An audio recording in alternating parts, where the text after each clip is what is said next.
Freehold versus leasehold. What is the difference? When looking to buy a property, you may have come across the terms freehold and leasehold. Here we're going to explain the basic differences between the two so you know what to look out for when looking for properties.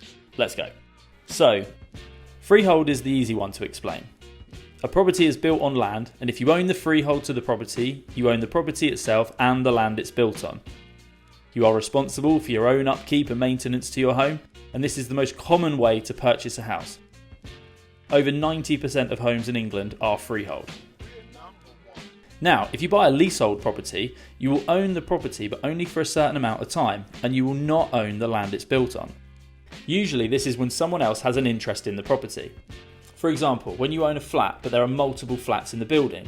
Also, with a shared ownership property, the company that owns the share that you rent will often be the freeholder.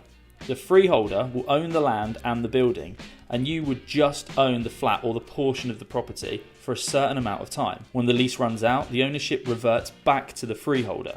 This is why most leases nowadays are very long, nearly 1,000 years in a lot of cases, just so you are at minimal risk of the lease running out.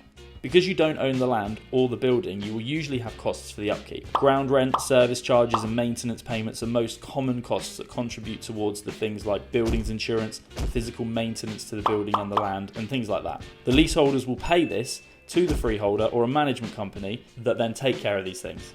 Leases can also be extended, but be aware these do often come at a cost. Another thing to be aware of is when you come to mortgage a leasehold property, all of the above come into play and can affect the lending decision. How long is the lease?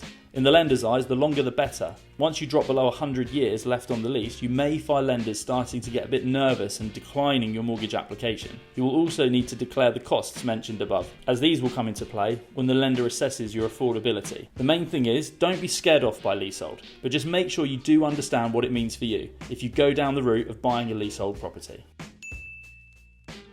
There are plenty of other details involved with mortgages which we'll be covering off in future videos, so make sure you follow the page.